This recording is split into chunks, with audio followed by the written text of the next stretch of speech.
All little girls believe in fairy tales, all children, really. For what child doesn't want to believe that magic exists just beyond the edge of the ordinary world? Clara had believed more than most.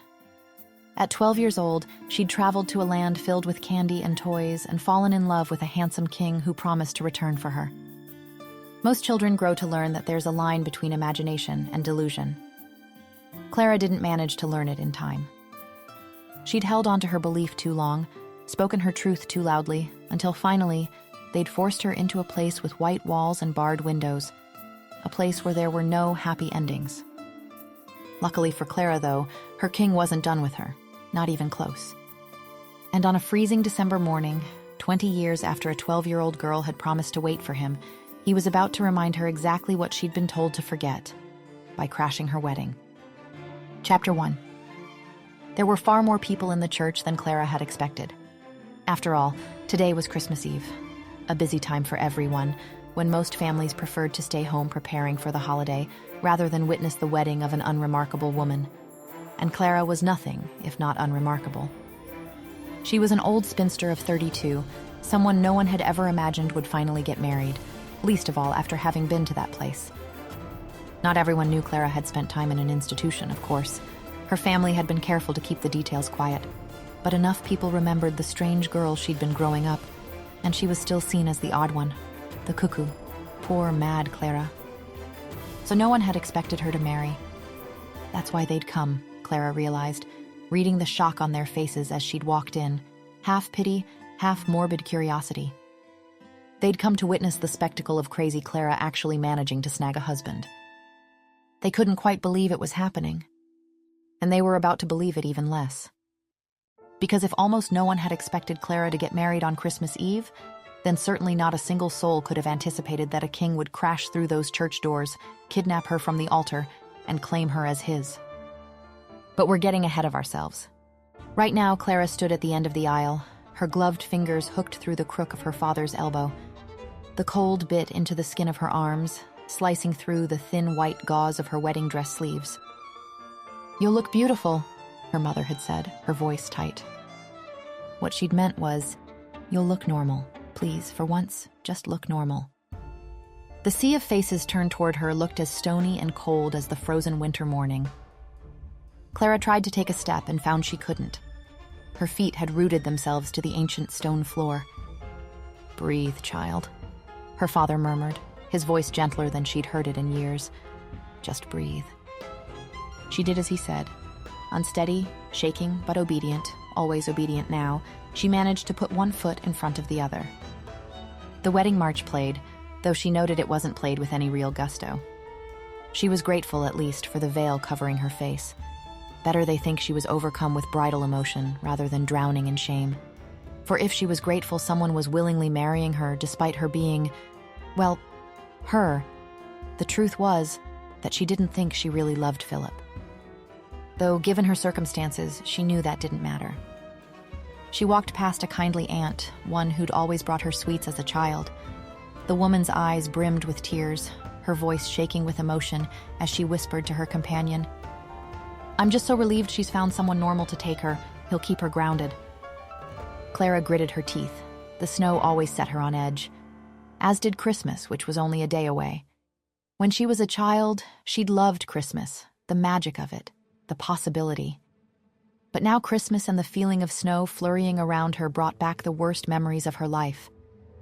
Windows with bars on them, her own screams echoing through chemical-smelling halls. She shuddered, forcing the memories back into their locked box. She'd left all that behind her. Today marked the next stage in her life. One of calm and peace. One of being normal. She'd reached the end of the aisle where the priest and Philip waited for her. Clara couldn't help but notice how her father's shoulders relaxed as he placed her hand into Philip's. Not my problem anymore, she imagined him thinking. Clara had always had an active imagination. Her parents had told her so, repeatedly, often with that worried crease between their brows. "Dearly beloved," the priest began, his voice sonorous in the cold church air. Clara struggled to focus on the words. They seemed to come from very far away, as if she were underwater. Philip had a kind face. She reminded herself of this. He held her hands gently. She felt incredibly grateful to him. He'd promised her a quiet life, and that was all Clara wanted anymore. To be left alone, to be safe. She forced herself to zone back into what was happening around her. Focus, be present, be normal. And if any person can show just cause why they may not be joined together, the priest intoned, his words echoing off the vaulted ceiling, let them speak now or forever, hold their peace. Silence. Of course there was silence. Who would object? Everyone wanted this marriage, her family needed it, she needed it. It was the answer to... The church's double doors slammed open with a sound like a gunshot. Snow and wind burst in, a flurry of white that seemed to carry its own light. And with it came a man. No, not just a man. A mountain of a man, broad-shouldered and powerful, covered in thick furs that made him look like something out of a storybook. But it was his face that stole Clara's breath. He was the most exquisite man she had ever seen. Strong jaw, high cheekbones, eyes that burned with an intensity she could feel even from across the church. Dark hair fell around his face, touched with snow. He looked wild and untamed and completely out of place in this proper English church. He looked like... "I object!" The stranger's voice rang out, deep and commanding, filling every corner of the church. Everyone in attendance jumped to their feet, shouting, gasping, demanding explanations. Her mother let out a small shriek. Her father was already moving toward the stranger, his face red with outrage. Philip's grip on her hands tightened painfully. But Clara stood perfectly still, unable to move. "You object?" she heard her father ask, affronted. "And on what grounds?" The beautiful man smirked, looked up, his gaze landing on her.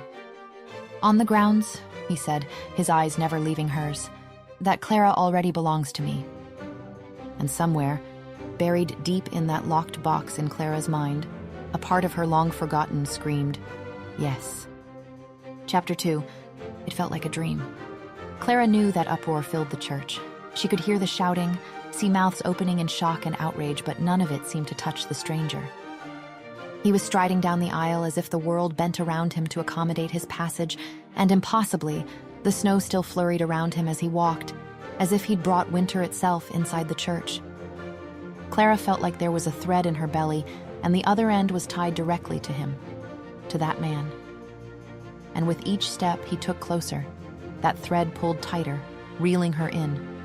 It made very little sense. "Who are you?" she murmured silently amongst the chaos. The snow, the furs, his confidant movements, it was all so familiar. Then his eyes, brilliant blue, sharp as winter ice, locked onto hers, and for a heartbeat, 2, 3, they simply stared at each other across the chaos of the church. "Clara is mine," he repeated, a command that silenced the church. "She's always been mine." The spell shattered. Like an electric shock straight to her brain, Clara was suddenly terrified. This had to be another delusion, just like the ones she'd had when she was younger, the ones she'd been locked away for. Her illness was back. She was going crazy again. "Philip?" she called. Her voice came out meek and uncertain as she moved behind her fiancé. It couldn't be real, she decided. But then the stranger's eyes found hers again, his mouth curving in a smile so warm it could have melted the snow still swirling around him. What could this beautiful, powerful man possibly want with her? No, this had to be a dream. Men like him weren't real. Philip stepped between them, puffing his chest out in what might have been bravery if his hands weren't visibly shaking. "Now see here," he attempted. "You can't just..."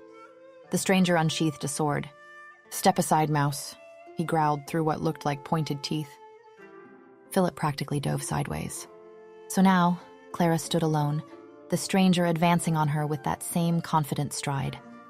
Her eyes darted around wildly, looking for something, anything, to defend herself with. In desperation, she bent down and yanked off one of her wedding shoes. The delicate white satin slipper felt ridiculous in her hand, but it was all she had. With all her strength, she hurled it at the man's head. He sidestepped it easily, effortlessly, and the delight that crossed his face was almost insulting. "You're just as I remember, my Clara," he said, his voice rich with genuine pleasure. "Well, except you're all grown up now." He added this last part with distinct approval, his eyes sweeping over her in a way that made heat bloom in her cheeks. His hand shot out and caught her elbow, not painfully but firmly, inexorably. "Unhand me, you brute," Clara yelped.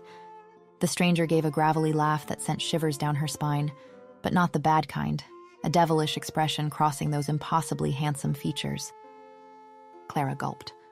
"That's it," he murmured, his voice dropping to something intimate that made her skin flush. "Show me that fire." Before Clara could process those words, the approval in them, the heat, he moved, sweeping her up in his arms, cradling her against his chest like a bride. Like his bride. "Put me down!" Clara shrieked. "Put me down this instant!" "As you wish, my love," he said, and she could hear the smile in his voice even as her family's shouts grew louder behind them. Just not here. The world dissolved into a swirl of magic and snow. When Clara's vision cleared, everything had changed. They were outside now. Her thin remaining shoe crunched in crisp snow. The air was sharp and fresh in her lungs. Her captor slowly lowered her to her feet, but he left no room between them. "Are you all right?" he asked, cupping her cheek gently. He was so warm despite the winter air, solid and real and familiar. Their breaths misted together in the cold air, and Clara had to tilt her head back to look up at him. His eyes were like winter skies, blue and intense and fixed entirely on her. "You don't remember me yet," he said softly. "But you will, my love." Then he stroked his thumb across her cheek and an image arose, blurry and dreamlike, more a sense of déjà vu than anything concrete. She'd been in this man's arms before. But when? She remembered dancing, round and round in circles, spinning until the world blurred. His deep laugh sounded in her ears as they whirled. Then the memory shifted and she was twirling in front of her mother. "He's so magical," young Clara said, her face split with a grin so wide it hurt. "Mother, you should see him, he's—" Another shift. She was older now, a teenager, dancing again, but in the arms of her father at some formal ball. "He told me to wait for him." Teenage Clara whispered urgently. "Please, father, don't make me break my promise. He's going to come back. You'll see." One more lurch forward in time. She was 21 years old, fighting with her parents in her bedroom. They were trying to yank something out of her hands, something small and wooden, but she was holding tight. "It's not real, Clara," her mother shouted, tears streaming down her face. "It's just a toy. Give it to me." "No," Clara screamed back. "He's real. He's coming back for me. Clara?" A deep male voice interrupted. "Are you all right?" The present crashed back in with dizzying force. Clara's world tilted violently. She couldn't tell if she was 21 or 32, if she was in her bedroom or in the snow, if this man was real, or if she'd finally, irrevocably lost her mind. "Clara?" he probed gently. Her mouth was too dry to reply. The edges of her vision were going dark, tunneling down until all she could see was his beautiful, impossible face. A face she'd loved with all her heart. One that couldn't possibly be real. "I've got you," she heard him murmur. "I've always got you, my love." It was the last thing she heard before she fainted in his arms. Chapter 3. Clara's eyes blinked open.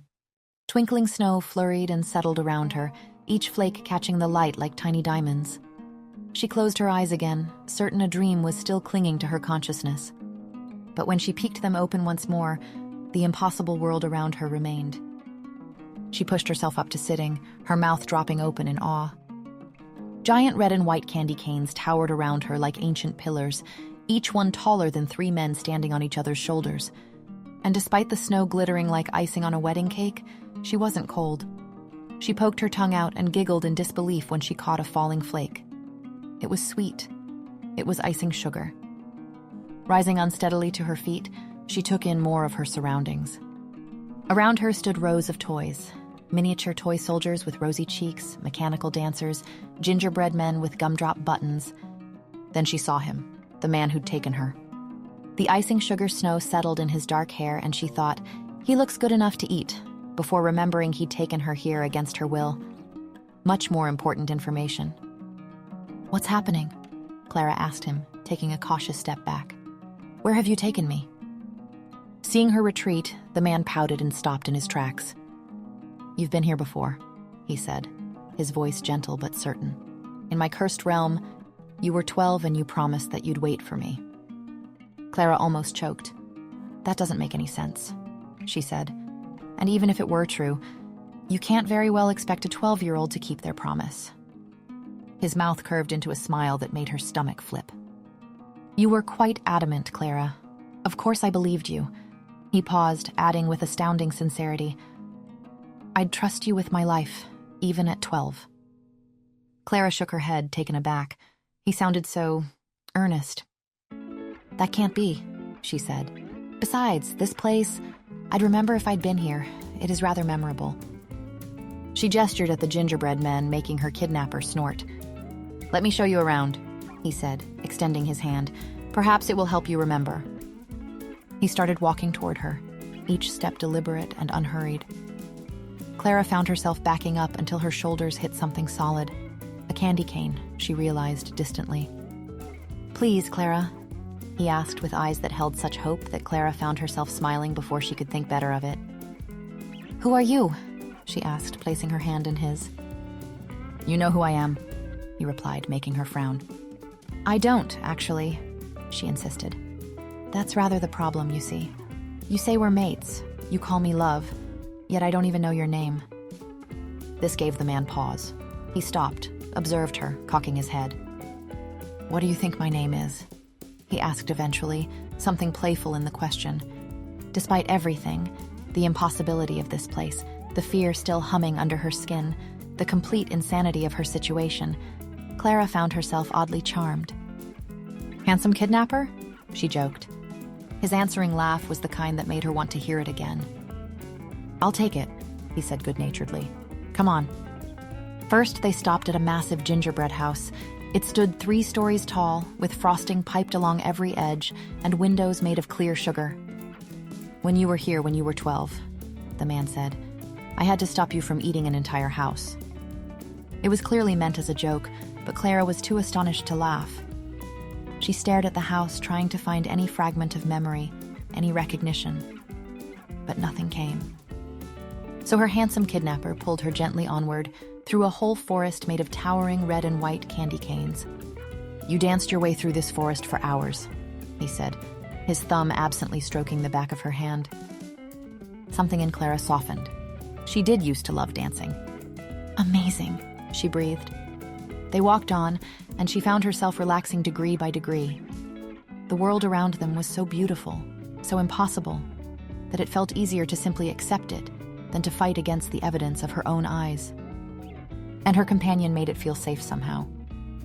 When they came across a river of molten chocolate, the smell was so incredible that Clara's stomach audibly rumbled, and he laughed, delighted.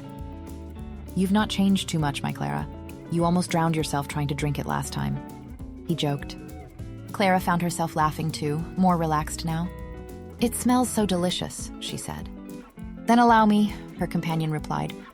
When he released her hand, she felt the loss of his warmth immediately, but her disappointment didn't last long. He snapped off the heads of 2 sugar daffodils growing by the riverbank and used them as cups, dipping one into the chocolate river and handing it to her with a slight bow.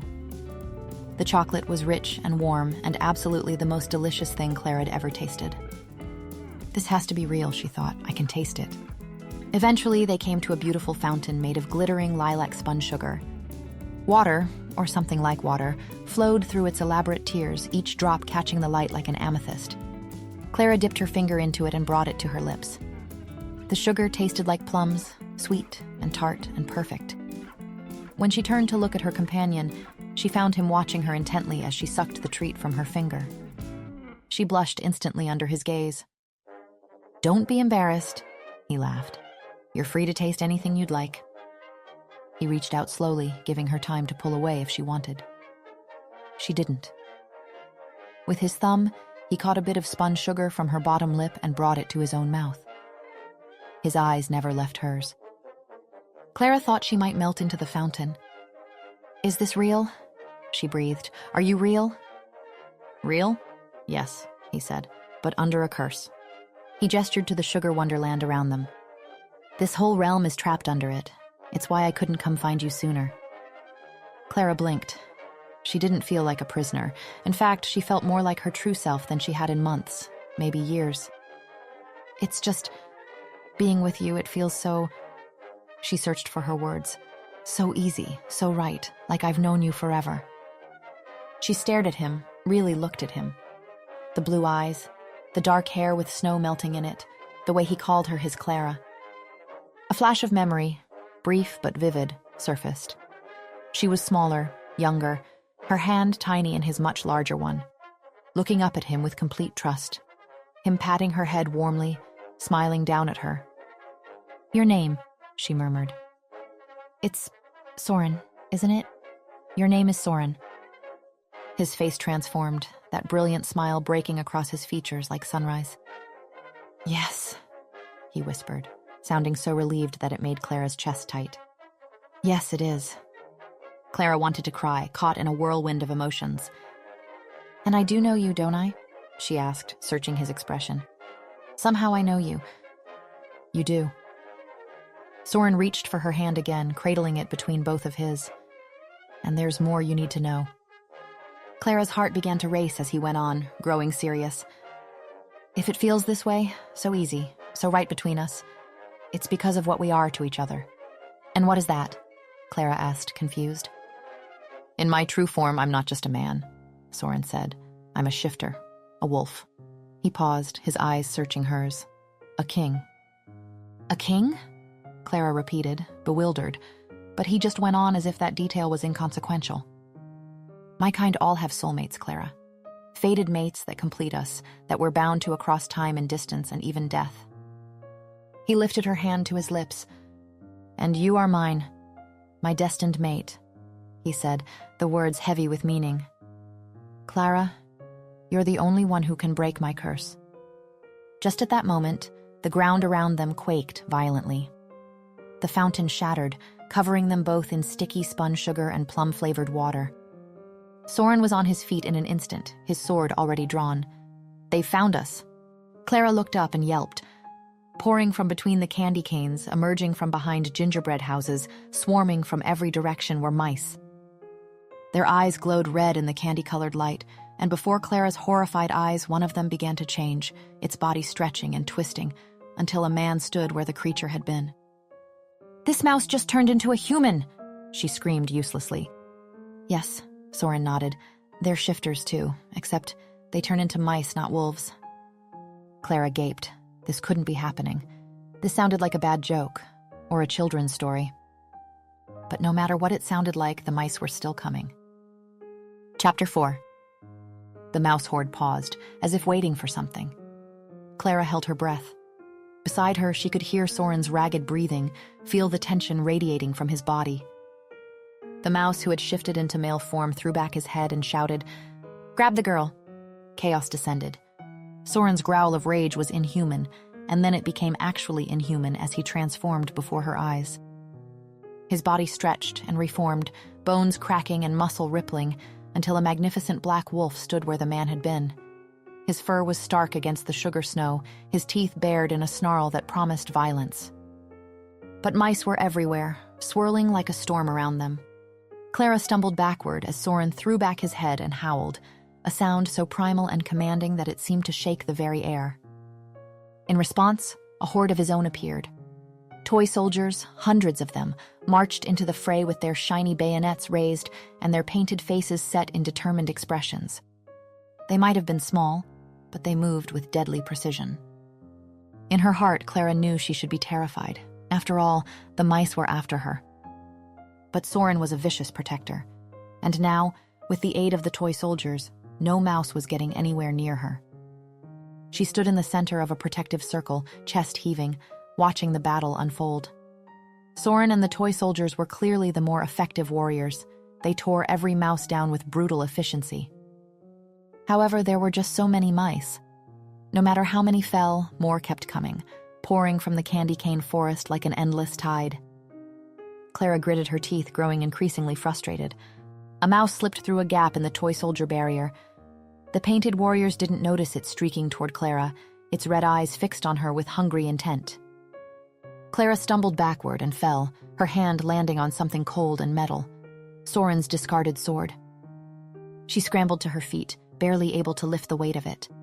The blade wavered in her grip, far too heavy for her untrained arms. But when the mouse leaped for her throat, Clara swung with everything she had. The blade connected with a satisfying thunk, sending the creature flying sideways into the fountain. Yes! Clara threw her fist into the air, elated. Then her eyes locked on Soren, just in time to see another mouse approaching him from behind while he was engaged with 3 others in front. Coward, she thought. Without thinking, Clara dropped the sword and grabbed a nearby piece of candy cane that had been shattered in the battle. It was thick as her forearm and jagged at one end. She hurled it with all her strength. It struck the cowardly mouse square in the head, knocking him unconscious mid-leap.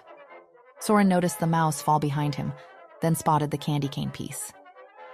When his blue eyes, still wolf-bright and wild, met Clara's across the battlefield, it was as if the whole fight froze in time. His eyes held hers with fierce intensity. Then he jerked his massive wolf head toward the forest behind them, a clear command. Run! But Clara didn't run away. Instead, she picked up the other half of the giant broken candy cane and started jabbing her way through the horde, staying close to Soren's flank.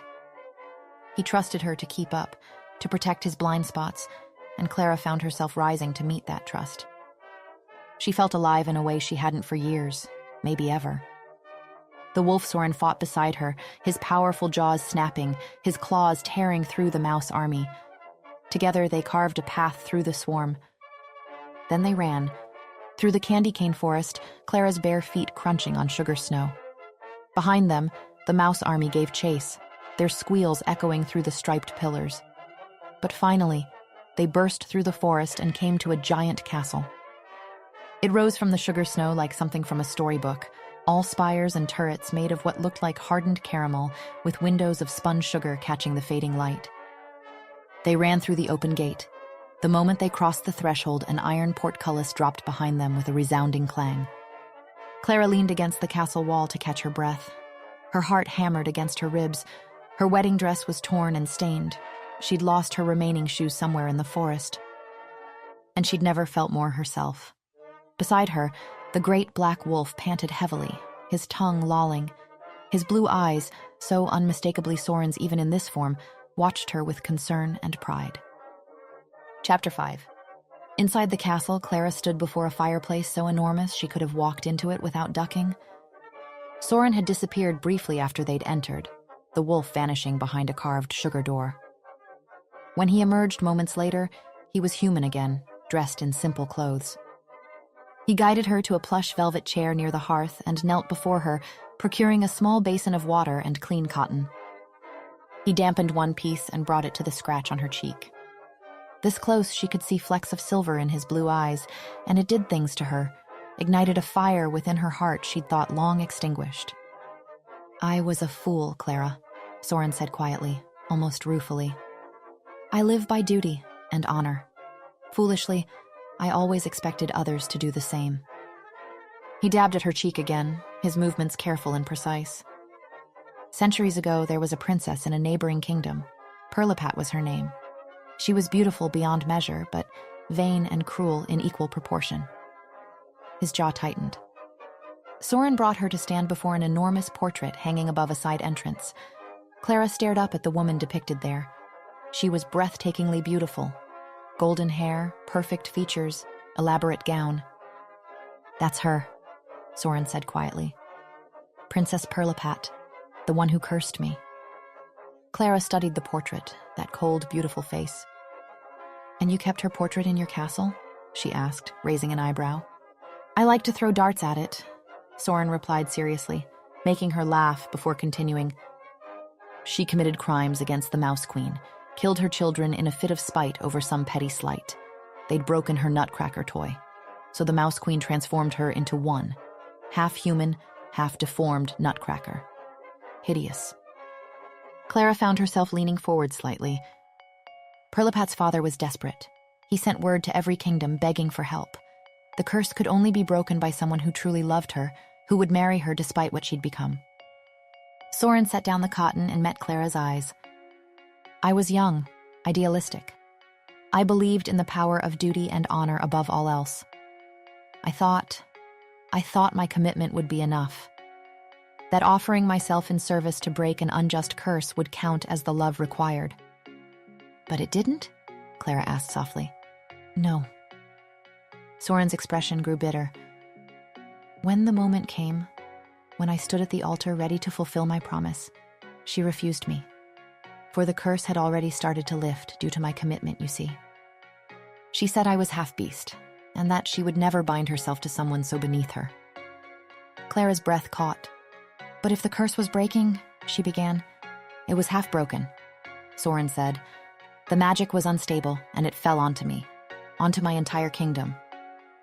He gestured around them, at the candy castle, the sugar snow still falling outside the windows, the impossible Toyland realm. Everyone I'm sworn to protect, every member of my pack, my court, my people, they're all trapped here, frozen as toys and sweets, living but not truly alive. Soren rose from his knees and moved to sit in the chair opposite Clara's, though he didn't go far. Only my mate can break the curse, and because I'm stuck in time, she reincarnates across lifetimes, he said, his voice dropping to something intimate and raw. I've been searching for you for centuries, Clara. Lifetimes where I never found you in time, or where you died before we could meet, or where I was trapped in Nutcracker form and couldn't reach you. Clara held her breath. Then 20 years ago you found me, Soren said, taking her hand. You were here, stumbling through my land like you'd fallen through a dream. The second I saw you, I knew. I knew it was you, Clara. His eyes searched hers, desperate for her to understand. But you were only a child, 12 years old. He shook his head. I couldn't claim you then, when you were too innocent to understand what that meant. So we explored my kingdom together, and when it was time for you to go home, you promised me. You said you'd wait for me. You said you'd keep the Nutcracker toy safe until I could transform again, which is only possible every 10 years on Christmas Eve. Clara's head felt light, like she might float away if she wasn't sitting down. Memories swirled around her like the cursed sugar snow, fragmented, half-formed, things she'd tried so hard to forget. I looked for you 10 years later, Soren continued, leaning forward, when you were 22, old enough, ready, but I couldn't find you anywhere. Clara froze. Her entire body went rigid. I searched desperately, that entire Christmas Eve night, but you were just gone, Soren insisted, trying to meet her gaze, trying to understand the shift in her expression. Clara felt numb. Her throat tightened until she could barely breathe. I was in an institution, she murmured, the words barely audible. There was a beat of silence. An institution? Soren asked, confusion clear in his voice. Clara had a flashback. White walls, barred windows, the smell of carbolic soap and bitter medicine.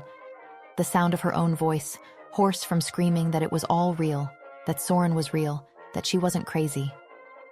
It's a place where people go when they're insane, she said, her voice hollow, so they can recover. Insane? Soren repeated, affronted. But why would they send you somewhere for people who... He paused. His eyes widened briefly. Clara, he said softly, reaching for her hand. She blinked away tears that had gathered without her permission. Most people never come out of there, she said, looking at their joined hands. Once they think you're crazy, it's almost impossible to prove to them that you're not. And my parents knew that. But they sent me anyway. Soren's face crumpled. He bowed his head over her hand, bringing it to his lips. When he looked up at her again, his eyes were bright with unshed tears. I'm sorry, he whispered, his voice breaking. I'm so sorry, Clara. I should have thought of that. I should have told you to keep it a secret. I should have protected you better. This is my fault. No, Clara said quietly, but though she didn't withdraw her hand from his, her mind was already drifting. In her head, she could see the Nutcracker toy, wooden and painted, with a kind face and a soldier's uniform. She remembered dancing with it, spinning around her bedroom. But the memory felt more like a dream she'd once had than something real. The weight of everything crashed back down on her. Everyone has been telling me I was crazy since I was 12, she murmured. And now you're telling me it was all real, and I want to believe you, Soren. I do, but it sounds too good to be true, is what she didn't say. It sounds like the hope she'd long learned to bury and the dreams that died with her the day they locked her up. You were never insane, Clara. Soren turned to face her fully, taking both her hands in his. They made you doubt yourself, doubt me. But I never doubted us for a second. Not 20 years ago, not 10 years ago, not now. He sounded so certain, so absolutely convinced, and Clara was filled with an overwhelming desire to fall into his arms, to believe him. Because she'd felt this before, this certainty, this joy, this feeling of finally being right. And every single time, she'd been punished for it. If she knew one thing with absolute certainty, it was that she couldn't go back.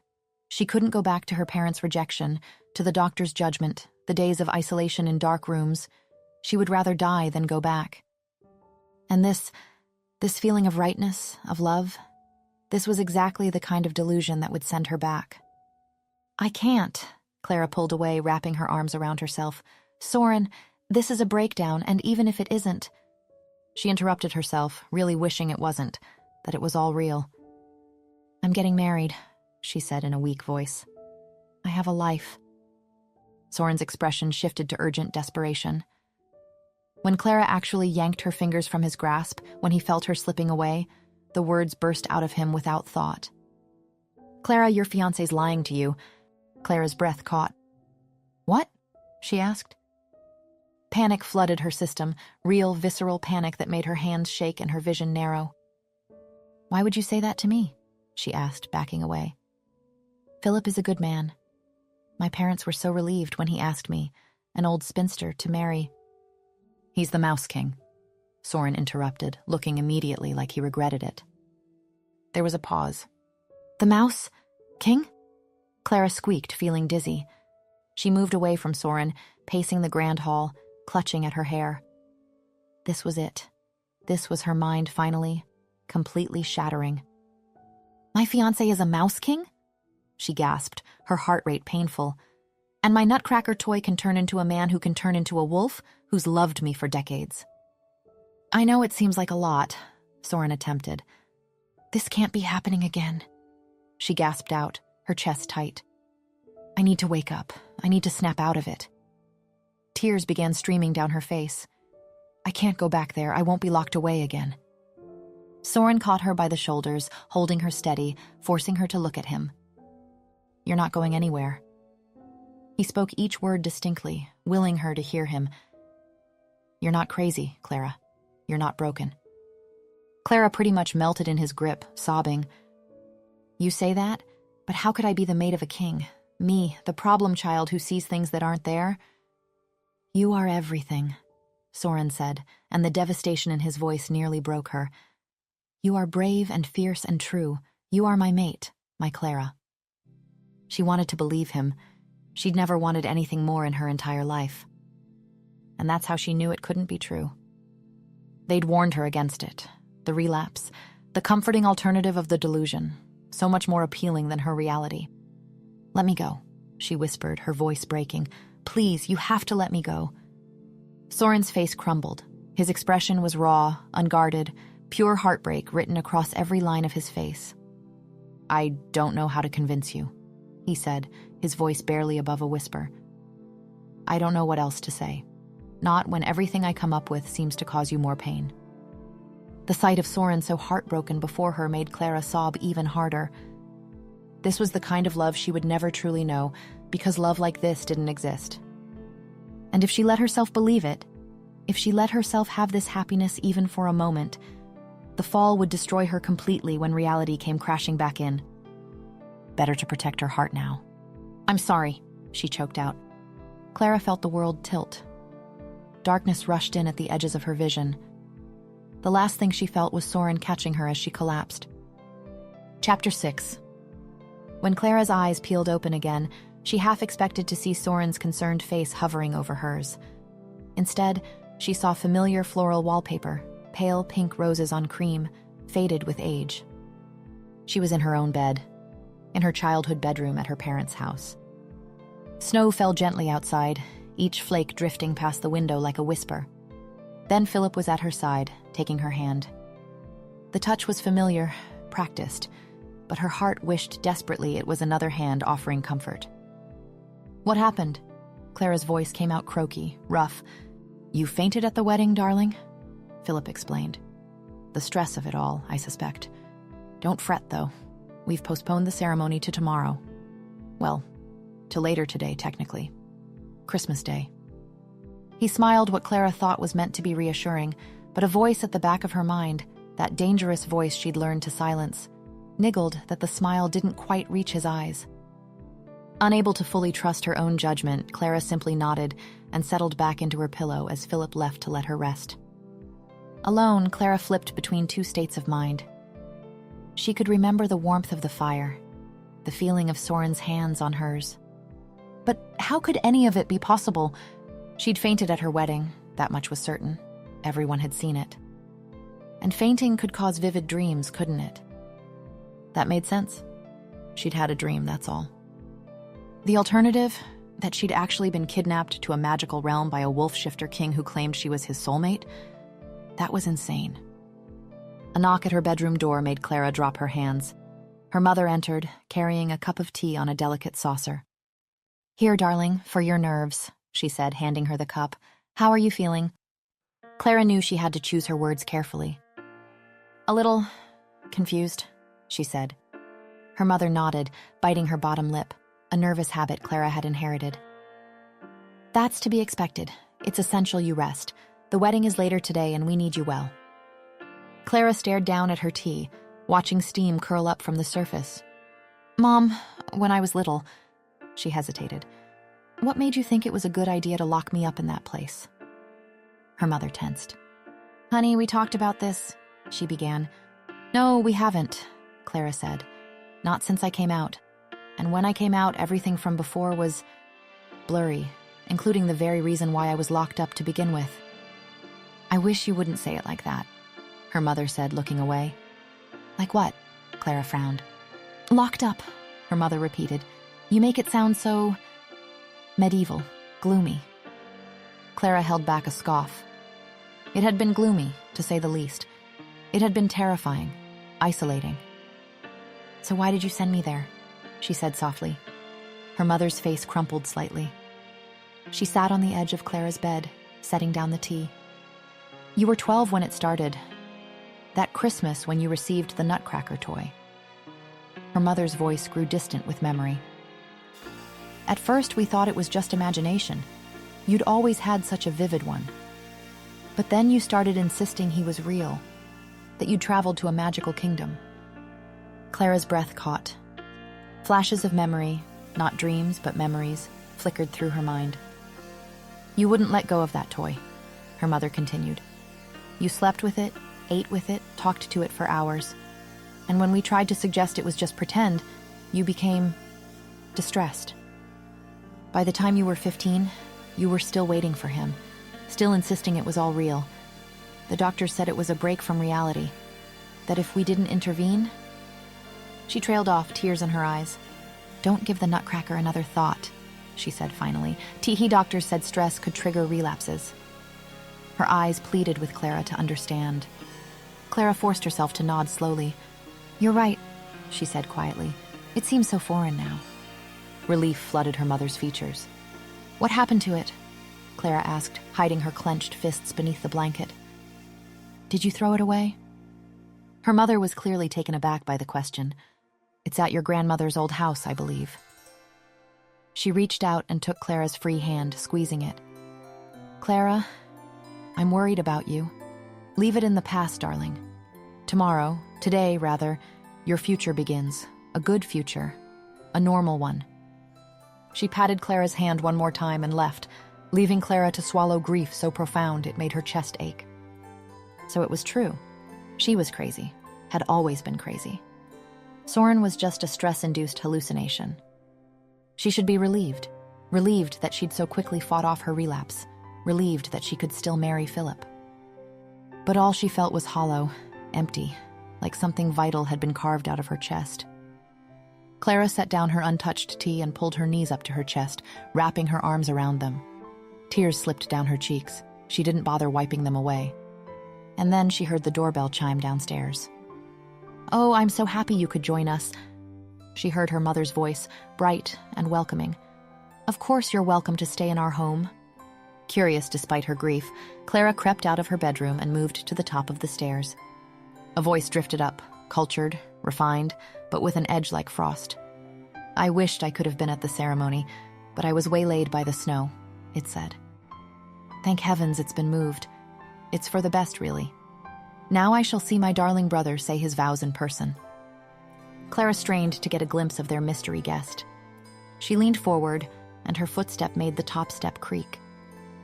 Her mother spotted her immediately. "Ah, Clara, you're out of bed. Come, Philip's sister has arrived." Sister? Clara didn't remember Philip mentioning a sister, or perhaps only once, in passing. Clara padded silently down the stairs as her mother took the woman's coat. All Clara could see was the woman's back, an elegant figure in a deep blue traveling dress, golden hair pinned in an elaborate style. She was just stepping off the bottom step when the woman abruptly turned to face her. Time seemed to stop. The golden hair, the perfect features, the cold, calculating eyes. Clara knew this woman. It was the woman from the painting that Soren had shown her, the portrait hanging in his castle. The woman standing in front of her now, Philip's sister, was Princess Pirlipat. Chapter 7. The woman's eyes swept over Clara with icy assessment, taking her measure. Then, just as quickly, her expression transformed into a wide, warm smile. "How lovely to finally meet Philip's bride," she exclaimed. But Clara had seen that first look, that flash of cold calculation. This was Princess Pirlipat. She'd seen her portrait mere hours ago. When she closed her eyes, she remembered it perfectly. How could she dream of it, imagine it, when she'd never met Philip's sister before?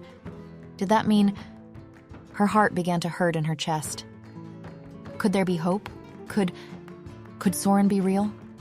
Everything he'd said back there in the cursed kingdom, was that real? If so, Clara had left him there alone and heartbroken. She tensed, tried to keep her calm. One thing for sure, she had to keep a close eye on Pirlipat, Philip's sister, whatever her name was. If this newcomer was indeed the princess who'd gotten Soren curse, surely her being there wasn't a coincidence. Clara forced herself to move, to act normal even as her mind raced. "Thank you so much for coming," she exclaimed, stepping off the bottom stairs. "Philip will be so pleased."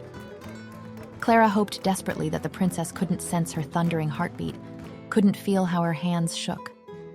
Was she a shifter too? Soren hadn't said. But Pirlipat seemed to hate being touched. She pulled away quickly, smoothing down her dress with a delicate shudder. Right. Clara needed to be smart about this. She'd been fooled before, fooled into thinking her truth was delusion, fooled into doubting herself. This time, she needed evidence. Real, undeniable proof before she did anything rash. And she needed it sooner than later. While her mother, oblivious to the danger, invited Pirlipat into their sitting room for tea, Clara excused herself to get dressed. In her room, she threw off her nightdress and pulled on a thick wool dress as quickly as possible. She didn't want to miss the opportunity to observe Philip and Pirlipat together. She flew out of her room but stopped dead at the top of the stairs. That cold voice was whispering below, hushed but harsh, each word clipped with barely controlled fury. Clara crept down the stairs and peered between the banister spindles. There, huddled by the front door away from where Clara's mother was preparing tea, stood her fiancé and the princess. Philip's face was pale, almost gray.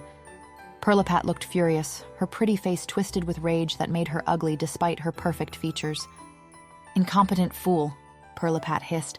"How did you let Soren escape?" "The girl helped him," Philip whispered back, his voice tight with fear. She fought back. "We weren't expecting—" "I don't care about your excuses." Pirlipat's voice could have cut glass. "Find him. He should be a Nutcracker again by now, vulnerable. Bring him to me and I'll destroy him for good. My curse will be lifted forever, and his kingdom will be yours and your descendants to keep, as it has been for centuries." Clara's stomach dropped. This couldn't be an auditory hallucination, right? The princess had really just said what she'd just heard her say? Philip nodded frantically. Then, right before Clara's disbelieving eyes, he began to change. His body shrank and twisted, bones cracking softly. Fur sprouted across his skin. his face elongated into a snout with twitching whiskers. Within seconds, a gray mouse stood where her fiancé had been. Clara pressed her lips hard against the banister to muffle her gasp of shock. "Your fiancé is the Mouse King," Soren had said. The mouse that had been Philip scurried out through a crack in the door, disappearing into the snowy evening. Perlipat straightened her dress, her face smoothing back into that false, warm expression. She turned and glided into the sitting room to join Clara's mother, while Clara sat frozen. It was all real. Every impossible thing was real. Which meant Soren was real, that his curse was real, and that he was in danger. Clara stood on shaking legs, determination replacing shock. She was done doubting herself, done letting other people tell her what was real and what wasn't. She knew the truth now, and she wasn't going to let fear stop her from acting on it. She had a king to save. Chapter 8. Clara rushed through the snow outside. Her heavy breaths misted in the air as she ran, weaving between lampposts and frost-covered fences. She burst through a group of Christmas carolers singing Silent Night, their startled faces blurring past her. "Apologies," she called back, not stopping. Her lungs burned, her legs ached. But finally, she came to her grandmother's abandoned old house at the edge of town. It loomed against the dark sky, its windows like empty eye sockets staring down at her. Clara threw open the unlocked front door and ran inside. The house was grim, covered in dust and cobwebs thick as lace, but she didn't have time to be frightened. Forcing her tired legs onward, ignoring the way her whole body shook with cold and adrenaline, Clara climbed the spiral staircase, until she reached the attic door and shoved it open. Stacks and stacks of forgotten things, enough to fill a lifetime, was what Clara had to tear through, throwing aside old clothes, yellowed photographs, dusty books. "I can't believe I threw you away," she gasped out, breathless. "I can't believe I—" Her hands closed on another box. She ripped it open and stopped. The attic room was filled with scattered heirlooms and forgotten belongings, but Clara saw none of it. Her entire world had narrowed to the wooden figure nestled in tissue paper. With trembling hands, the same tenderness that Soren had shown when tending her wound, Clara lifted the Nutcracker out of the box. He was dusty and discarded, his paint faded in places, but thankfully, blessedly, intact. "Thank heavens," she breathed, hugging the toy to her chest. Suddenly she was 12 years old again, standing in a candy forest with wonder in her eyes. And there was Soren, looking at her with such kindness it made her chest ache. He took a knee before her, bringing himself to her height. "I've been looking for you," he said softly. Young Clara giggled, bashful and delighted. "Really? For me?" "For you." His smile was gentle, patient. "Keep the Nutcracker safe," Soren said, touching her cheek gently. "Keep him close, and I'll find you again." "I will," she promised. "I'll keep him forever." The memory shifted, and she was back in the attic. The cold was so intense that the tears streaming down her cheeks felt like they were freezing to her skin. "I'm sorry I forgot," Clara sobbed, clutching the Nutcracker tighter. "I remember everything now. I remember you." A creak of floorboards cut her off, making Clara startle. Philip and Perlipat stood in the attic doorway, their faces set with grim determination. "Hello, darling," Philip said, lips curved in a cold smile. Clara rose to her bare, frozen feet, her heart hammering. "How did you find me?" she asked, making Perlipat roll her eyes. "We followed you here, obviously," she said, stepping further into the attic. "Did you think we'd let you just walk out of that house? We wanted you to run, wanted you to lead us straight to the king." "It was a trap," Clara whispered, horror dawning. "You knew I was listening. You knew I'd go find him." She'd been such a fool, so desperate to prove she wasn't insane that she'd played right into their hands. "Give us the Nutcracker, Clara," Perlipat snapped. "We will spare you." They stepped forward. The floorboards creaked ominously beneath their weight. Clara took in Philip's face, the man she'd almost married, who she'd been so grateful would overlook her troubled past. "For a mouse," she said, her voice surprisingly steady despite her terror. "You're not very quiet." Philip's expression twisted with venom. "My love, you are quite insane. Seeing enemies all around you." He took another step closer.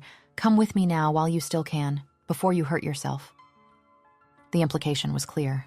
the institution, the locked doors. A few days ago, that threat would have worked. But Clara's thoughts were clearer than they'd been in 20 years. She knew herself now, knew what was real and what wasn't, knew that she'd been right all along. "You don't scare me," she said, rising. "It may have worked when I was younger, when I was foolish enough to doubt myself. But I know who I am now." For a moment, nothing happened. Pirlipat and Philip simply stared at her. Then Pirlipat laughed, a cold, cruel sound, and Philip transformed in a blur of motion, his body contorting grotesquely halfway between man and mouse, his teeth elongated into yellow fangs, his fingers curved into claws. He lunged at Clara with inhuman speed. She tried to dodge, but he was too fast, but his clawed hand caught her wrist, twisting viciously. The Nutcracker tumbled from her grasp. "No!" Clara dove for it, but Philip kicked it away, sending it skittering across the attic floor toward Pirlipat. The princess bent down to examine it with cold satisfaction. "Finally," she mused, triumphant. "Finally, my torment ends." Clara struggled against Philip's grip, his claws digging into her shoulders. "Please," she gasped, staring at the Nutcracker in Pirlipat's hands. "Please don't—" "Don't what?" Pirlipat's smile was vicious. She raised the Nutcracker high above her head and smashed it against the floor with all her strength. "No!" Clara's scream tore from her throat, raw and agonized. Pirlipat brought her heel down on the broken toy. "Please don't," Clara begged. Pirlipat smirked and pressed down her heel, grinding the toy beneath her shoe. Wood splintered, paint chipped away. "There," Pirlipat said with satisfaction. "Now it's truly over." The Nutcracker had been shattered into pieces. Clara's heart sank, taking it all in. When Philip released her, she collapsed onto the floor, crawling desperately toward the broken pieces. Her hands shook as she gathered them, an arm here, a leg there, and his head, cracked but still recognizable. "Enjoy what's left of him, Clara," Pirlipat cooed mockingly. She and Philip stood back, victorious. They'd won. The Nutcracker was destroyed. There was no threat left. They moved toward the attic door, already dismissing Clara as no longer relevant. Meanwhile, Clara clutched her head to her chest, sobbing. "I'm so sorry," she whispered to the broken toy. "I'm so sorry I didn't wait for you. I'm sorry I lost faith." Her voice broke on a sob. "I was so scared of being broken again. So terrified that if I believed in you, in us, they'd lock me away forever. But I should have trusted myself. I should have trusted our love." She pressed the wooden head against her heart. "I don't care that you're in pieces or that you're gone. I will love you fully for the rest of my life, Soren. You are my soulmate. You belong to me, and I belong to you. Broken or whole, alive or wood, I am yours, always." The words came from the deepest part of her soul, a simple truth she'd finally accepted. "I believe in you," she whispered. "Forever." For a heartbeat, nothing happened. Then the wooden head in her hands began to glow.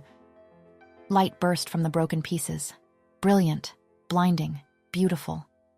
The shards of wood flew from Clara's hands, spinning through the air, drawn together by invisible threads of magic. Pirlipat and Philip spun around, their faces contorting with horror. "No!" Pirlipat shrieked. The pieces of the Nutcracker swirled together in a tornado of light and power. They didn't just reform, they transformed, growing, expanding, becoming real. And then Soren stood before Clara in all his glory, even taller and more powerful than she'd ever seen him. His eyes blazed blue fire. His presence filled the room like a force of nature. He turned to Clara first. "My love," he said, his voice rough with emotion. "Even when I was broken and destroyed, you claimed me." "Of course I did," Clara whispered. "Did you ever doubt I would?" Soren's smile was radiant. "Not for a second," he said. Then his expression hardened as he turned toward Pirlipat and Philip. The Mouse King lunged at Soren in his grotesque, half-transformed state, all teeth and claws and desperate rage. But Philip was no match for Soren now.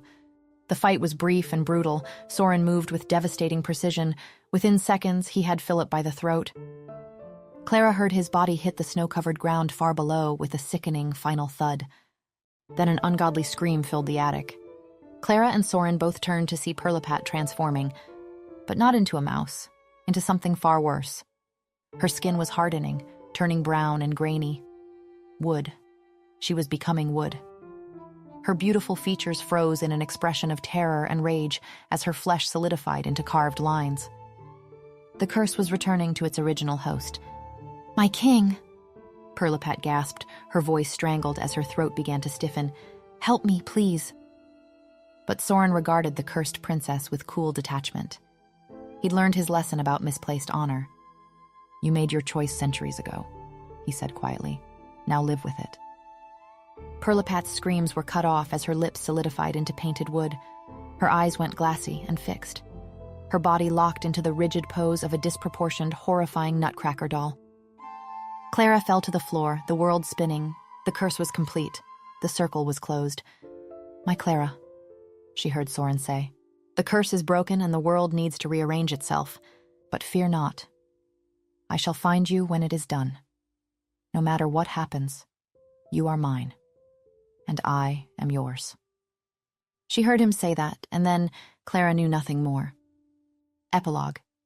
When Clara's eyes blinked open and she saw familiar floral wallpaper, for a heart-stopping moment, she thought it was all a dream. The attic. The confrontation. Soren bursting free from the curse. Her chest tightened with grief so profound it felt like drowning.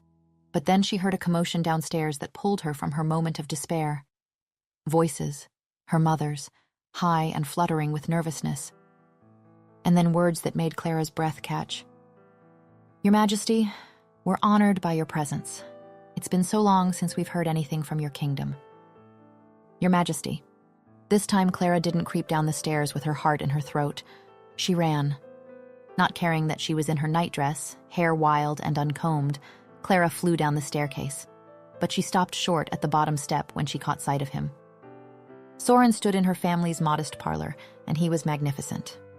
He wore full royal regalia with the same easy confidence he wore everything else, natural as breathing. Her father stood slack-jawed, staring at the king like he'd walked out of a storybook. Her mother was scrambling for conversation, her hands fluttering nervously. "King Soren, your kingdom, we've all been so relieved to hear that the troubles have been resolved," she said. Clara frowned, confused. But then her mind adjusted and she understood. When the curse broke, it had lifted from everyone's minds too. And now, the whole world would remember that Soren's powerful kingdom had always existed. The lost years were somehow restored to collective memory, the curse's erasure undone. "Clara?" Soren's eyes found hers and everything else ceased to matter.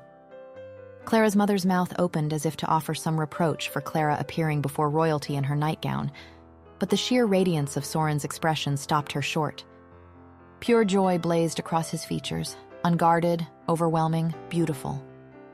Soren crossed the room to Clara in 3 long strides and bowed before her, not a slight inclination of his head, but a deep, reverent bow that made her father gasp audibly. Suppressing a smile, Clara aimed to drop into a curtsy, but Soren caught her chin gently with his forefinger and lifted her face to meet his gaze. "I owe you everything," he said, his voice warm and adoring and pitched to carry through the parlor. "I want to say thank you, not only for me, but for everyone in my entire kingdom. We're free because of your bravery, Clara." Clara felt heat bloom in her cheeks. Meanwhile, the room was thick with shocked silence. "Our Clara?" her mother whispered, as if she couldn't quite believe what she was witnessing. Soren's eyes never left Clara's face. "She's not your Clara anymore," he said. "In fact, for the past 20 years, she's been mine." He took her hand in both of his, cradling it like something precious. "Clara," he said, his voice resonating with emotion, "it was never the right time for us before. You were too young, I was too trapped. I have loved you across centuries and lifetimes, and I will love you until the stars burn out. I beg you, please, be my wife?" Distantly, Clara heard her father whisper, "This is insane. He's as insane as she is." But Clara couldn't bring herself to feel vindictive or bitter. The proof of her sanity, the validation of everything she'd always known, she didn't need it. "Yes," the word burst from her, joyful and certain, her eyes brimming with happy tears. "I've been yours since I was 12 years old. I've always been yours." No sooner had the word left her mouth than Soren swept her off her feet, lifting her into his arms like she weighed nothing. "Apologies," he said, turning to her parents, "but I'm about to steal your daughter." Clara placed her palm against his cheek. "You can't steal what is already yours," she whispered. Soren's answering grin was pure Christmas joy, warm and bright and full of promise. He kissed her then, deep and thorough and absolutely improper for a parlor, and Clara was filled with light. Behind them, church bells rang out across the town, calling the faithful to Christmas morning service. But Clara and Soren had already found everything they needed to believe in each other. Thank you so much for listening. I hope you enjoyed this story. For the holidays, I have something special planned on Patreon. I'll be sharing a series of exclusive short Christmas stories released over the next 2 weeks. You'll get to spend some cozy holiday time with a few of your favorite characters. And yes, Adrian and Iris are definitely part of the lineup. If you'd like a chance to win 1 month of free access to my full Patreon library, leave a comment below with your favorite quote from this episode. Thank you, as always, for being here and for your support. See you in the next story.